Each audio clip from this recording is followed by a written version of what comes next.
ನಮಸ್ಕಾರ. ಇವತ್ತು ನಾವು ಮಾಡುವಂತ ಎಕ್ಸ್ಪೆರಿಮೆಂಟ್ ರಾಸಾಯನಿಕ ಶಕ್ತಿಯಿಂದ ವಿದ್ಯುತ್ ಎನರ್ಜಿಯನ್ನು ಅಂದ್ರೆ ವಿದ್ಯುತ್ ಶಕ್ತಿಯನ್ನು ಪಡೆಯುವಂಥದ್ದು. ಈ ಎಕ್ಸ್ಪೆರಿಮೆಂಟ್ ನಲ್ಲಿ ನಮಗೆ ಬೇಕಾಗಿರುವಂತಹ ಉಪಕರಣಗಳು ಯಾವುದು ಅಂತ ಹೇಳಿದ್ರೆ, ಮೊದಲನೇದಾಗಿ ಒಂದು ಲಿಂಬೆ ಹಣ್ಣು, ಹಾಗೆ ಒಂದು LED ಬಲ್ಬ್ ಬೇಕಾಗತ್ತೆ ನಮಗೆ, ಹಾಗೆ ಒಂದು ಜಿಂಕ್ ಪ್ಲೇಟ್ ಅನ್ನು ನಾನು ತಗೊಂಡಿದ್ದೀನಿ. ಈ ಜಿಂಕ್ ಪ್ಲೇಟ್ ಅನ್ನು ನಾನು ಒಂದು ವೈರಿಂದ ಹೀಗೆ ಕನೆಕ್ಟ್ ಮಾಡಿದ್ದೀನಿ, ಕಪ್ಪು ವೈರನ್ನು ಯೂಸ್ ಮಾಡಿದ್ದೀನಿ. ಹಾಗೆ ಒಂದು ಕಾಪರ್ ಪ್ಲೇಟ್ ಕೂಡ ಬೇಕಾಗುತ್ತೆ ನಮಗೆ, ಇದನ್ನ ನಾವು ರೆಡ್ ವೈರಿಂದ ಕನೆಕ್ಟ್ ಮಾಡಿದ್ದೀನಿ. ಈಗ ನಾವು ಈ ಎಕ್ಸ್ಪೆರಿಮೆಂಟ್ ಅನ್ನ ಸೆಟಪ್ ಮಾಡೋಣ. ನೋಡಿ, ಈ ರೀತಿಯಾಗಿ ನಾನೊಂದು ಎಕ್ಸ್ಪೆರಿಮೆಂಟ್ ಸೆಟಪ್ ಮಾಡಿದ್ದೀನಿ. ಮೊದಲನೇದಾಗಿ ನೋಡಿ, ಈ ಲಿಂಬೆ ಹಣ್ಣಿಗೆ ನಾವು ಜಿಂಕ್ ಪ್ಲೇಟನ್ನು ಮತ್ತೆ ಕಾಪರ್ ಪ್ಲೇಟನ್ನು ಈ ರೀತಿಯಾಗಿ ಜೋಡಿಸ್ಕೊಳ್ಬೇಕು.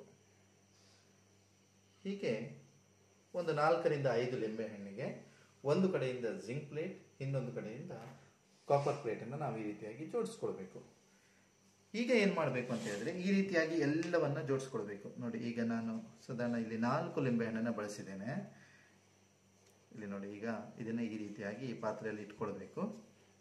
ಈಗ ಇದನ್ನು ಯಾವ ರೀತಿ ಕನೆಕ್ಷನ್ ಮಾಡಬೇಕು ಅನ್ನೋದನ್ನು ತೋರಿಸ್ತೀನಿ ನೋಡಿ.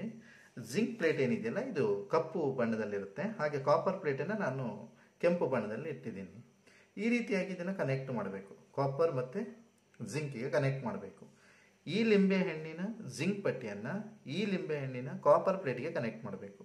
ಹಾಗೆ ಈ ಕಡೆ ಕೂಡ ನಾನು ಕನೆಕ್ಟ್ ಮಾಡ್ತೀನಿ ನೋಡಿ. ಈ ಬ್ಲ್ಯಾಕ್ ವೈರನ್ನು ನಾನು ರೆಡ್ ವೈರ್ಗೆ ಕನೆಕ್ಟ್ ಮಾಡ್ತಾ ಇದ್ದೀನಿ. ಈಗ ನೋಡಿ, ಕನೆಕ್ಟ್ ಮಾಡಬೇಕು. ಈ ಲಿಂಬೆ ಹಣ್ಣಿನ ಜಿಂಕ್ ಪಟ್ಟಿಯನ್ನು ಈ ಲಿಂಬೆ ಹಣ್ಣಿನ ಕಾಪರ್ ಪ್ಲೇಟ್ಗೆ ಕನೆಕ್ಟ್ ಮಾಡಬೇಕು. ಹಾಗೆ ಈ ಕಡೆ ಕೂಡ ನಾನು ಕನೆಕ್ಟ್ ಮಾಡ್ತೀನಿ ನೋಡಿ. ಈ ಬ್ಲ್ಯಾಕ್ ವೈರನ್ನು ನಾನು ರೆಡ್ ವೈರ್ಗೆ ಕನೆಕ್ಟ್ ಮಾಡ್ತಾ ಇದ್ದೀನಿ. ಈಗ ನೋಡಿ, ಈ ರೀತಿ ಸೀರೀಸ್ ಆಗಿ ಕನೆಕ್ಟ್ ಮಾಡಬೇಕು. ಈಗ ನೋಡಿ, ಈ ಕೊನೆಯ ಲಿಂಬೆ ಹಣ್ಣಿದು, ಈ ಕಡೆಯ ಕೊನೆಯ ಲಿಂಬೆ ಹಣ್ಣಿದು, ಈ ಕಡೆಯ ಕೊನೆಯ ಲಿಂಬೆ ಹಣ್ಣಿದು, ಈ ಕಡೆಯಿಂದ ಜಿಂಕ್ ಪ್ಲೇಟಿನ ಒಂದು ವೈರನ್ನು, ಒಂದು ತುದಿಯನ್ನು LED ಬಲ್ಬ್ಗೆ ಇಲ್ಲಿ ಕನೆಕ್ಟ್ ಮಾಡಬೇಕು. ಹಾಗೆ ಈ ಕೆಂಪು ವೈರ್ ಅಂದರೆ ಕಾಪರ್ ಪ್ಲೇಟಿನ ಒಂದು ವೈರನ್ನು ಈ LED ಬಲ್ಬಿಗೆ ಕನೆಕ್ಟ್ ಮಾಡಬೇಕು. ಅಂದರೆ ಇದರ ಒಂದು ತುದಿ, ಇದರ ಇನ್ನೊಂದು ತುದಿಯನ್ನು ಹೀಗೆ ಕನೆಕ್ಟ್ ಮಾಡಬೇಕು. ಈಗ ನೋಡಿ, ರಾಸಾಯನಿಕ ಕ್ರಿಯೆಯಿಂದ ವಿದ್ಯುತ್ತನ್ನು ಉತ್ಪಾದಿಸಬಹುದು. ನೋಡಿ, ಈಗ ಇಲ್ಲಿ ಬೆಳಕು ಬರ್ತಾ ಇದೆ, ನೋಡಿದ್ರಲ್ಲ ವಿದ್ಯಾರ್ಥಿಗಳೇ, ಈಗ ಬೆಳಕು ಬರ್ತಾ ಇದೆ. ನಿಮಗನ್ನಿಸ್ಬೋದು, ಯಾವ ಕಾರಣದಿಂದ ಇಲ್ಲಿ ವಿದ್ಯುತ್ ಬರ್ತಾ ಇದೆ, ಹೇಗೆ ಇಲ್ಲಿ ವಿದ್ಯುತ್ ಶಕ್ತಿ ಕ್ರಿಯೇಟ್ ಆಗಿದೆ ಅನ್ನೋದನ್ನು ನಿಮ್ಗೆ ಅನ್ನಿಸ್ತಾ ಇರ್ಬೋದು. ನೋಡಿ, ಇದನ್ನು ನಾನು ಇಲ್ಲಿ ಕನೆಕ್ಟ್ ಮಾಡ್ತೀನಿ. ನೋಡಿ, ನಾನು ಯಾವುದೇ ಬ್ಯಾಟರಿಯನ್ನು ಯೂಸ್ ಮಾಡಿಲ್ಲ, ಸರಿಯಾಗಿ ನೋಡಿ, ಯಾವುದೇ ಬ್ಯಾಟರಿಯನ್ನು ಯೂಸ್ ಮಾಡಿಲ್ಲ, ಆದರೂ ಕೂಡ ಇಲ್ಲಿ ವಿದ್ಯುತ್ತನ್ನು ನಾವು ಪಡಿಬೋದು. ಸರಿ, ಇದನ್ನು ಈ ಎಕ್ಸ್ಪೆರಿಮೆಂಟನ್ನು ಹೇಗೆ ಮಾಡಿದೆ ಅಂತ ಹೇಳಿದ್ರೆ, ನಿಮ್ಗೆ ಗೊತ್ತಿದೆ ಮಕ್ಕಳೇ, ಇದು ಒಂದು ಲಿಂಬೆ ಹಣ್ಣು. ಇದೊಂದು ಲಿಂಬೆ ಹಣ್ಣನ್ನು ನಾನೇನು ತಗೊಂಡಿದ್ದೀನಿ. ಈ ಲಿಂಬೆ ಹಣ್ಣಲ್ಲಿ ಒಂದು ಆ್ಯಸಿಡ್ ಇದೆ. ಅದು ಯಾವ ಆ್ಯಸಿಡ್ ಅಂತ ನಿಮಗೆ ಗೊತ್ತು, ಸಿಟ್ರಿಕ್ ಆ್ಯಸಿಡ್.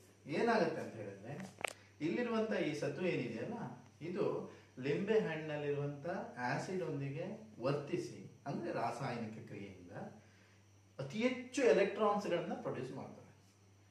ಏನಾಗ್ತದೆ, ಈ ಎಲೆಕ್ಟ್ರಾನ್ಸು ಕಾಪರ್ನ ಪ್ಲೇಟಿಗೆ ಮೂವ್ ಆಗಲಿಕ್ಕೆ ಸ್ಟಾರ್ಟ್ ಆಗ್ತದೆ. ನಿಮ್ಗೆ ಗೊತ್ತಿದೆ, ಇದರಿಂದ ಏನಾಗುತ್ತೆ, ವಿದ್ಯುತ್ತಿನ ಪ್ರವಾಹ ಸ್ಟಾರ್ಟ್ ಆಗ್ತದೆ. ಇದನ್ನು ನಾವು ವೋಲ್ಟಾಯಿಕ್ ಸೆಲ್, ಈ ರೀತಿಯ ಕ್ರಿಯೆಯನ್ನು ನಾವು ವೋಲ್ಟಾಯಿಕ್ ಸೆಲ್ ಅಂತ ಕರಿತೀವಿ. ಅಂದರೆ ಒಂದು ರಾಸಾಯನಿಕ ಕ್ರಿಯೆಯಿಂದ ವಿದ್ಯುತ್ ಏನಾಗೋದು, ಉತ್ಪತ್ತಿ ಆಗೋದು. ಅಂದರೆ ಏನು, ಈ ಜಿಂಕ್ ಪ್ಲೇಟ್ ಏನಿದೆ, ಇದು ಲಿಂಬೆ ಹಣ್ಣಿನ ಒಳಗೆ ಏನಾಗ್ತದೆ, ಸಿಟ್ರಿಕ್ ಆಸಿಡ್ ಇದೆ. ಆ ಆಸಿಡ್ನೊಂದಿಗೆ ವರ್ತಿಸಿ ಎಲೆಕ್ಟ್ರಾನ್ಸ್ ಅನ್ನು ಪ್ರೊಡ್ಯೂಸ್ ಮಾಡಿ ಕರೆಂಟನ್ನು ಬಿಡುಗಡೆ ಮಾಡ್ತದೆ. Thank you.